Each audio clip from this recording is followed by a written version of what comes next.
Deep inside the Arctic, for much of the year, Svalbard is a white wonderland.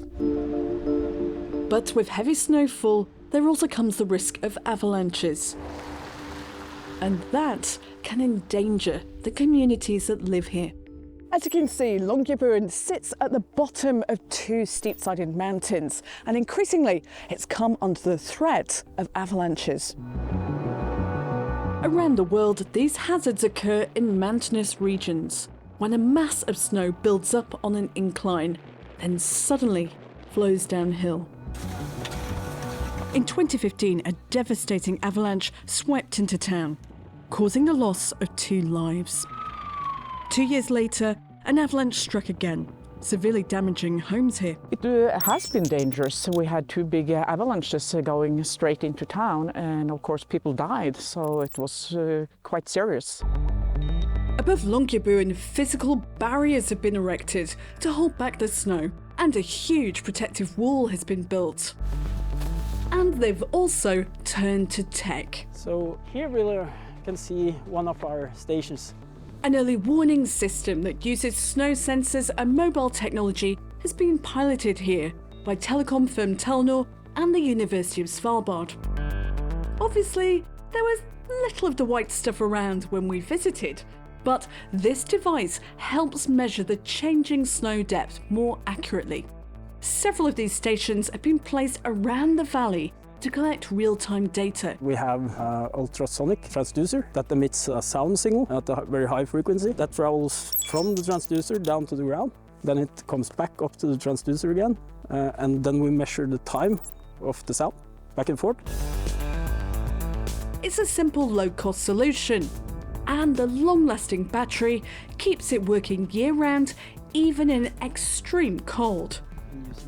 Whereas previous equipment was expensive and used up lots of power sending the data. This particular sensor, it can last for more than 10 years on one battery change. We are also optimizing the whole system for using as little power as possible. All that data is recorded and transmitted every 10 minutes using a narrow bandwidth over the 4G network. What do you do with that bundle of data that you gather? The data is sent by the wireless network where we have software services running. So we get a lot of raw data that we normalize into something that can be used for further analysis. And then we hand the data over to the avalanche forecasters. Based on several indicators, they can look at how much avalanche danger will we have tomorrow and the next, for instance, 3 days. Combined with weather reports and know-how about the snow and terrain, it's helped emergency teams quickly understand the risks. It helps us to know when to evacuate and to do it in time. And that's been the opinion in town, that we would like to evacuate earlier than too late. We have had many evacuations here for the last few years. We haven't had any accidents since 2017.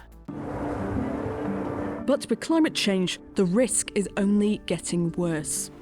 Svalbard is warming 6 times faster than the global average. And those living here are facing a new reality. The landslides are also increasing, so you have it more all year round. It used to be a winter thing, but now it's increasingly an all-year thing. It's the climate changes that is driving the change. The change is mainly because of rain and snow.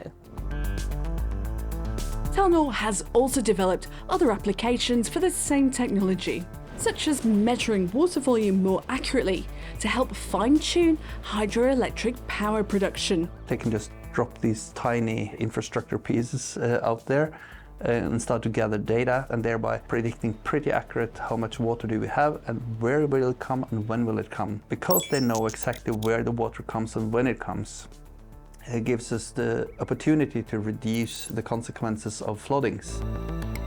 And this type of early warning system could help protect other communities living with the threat of avalanches.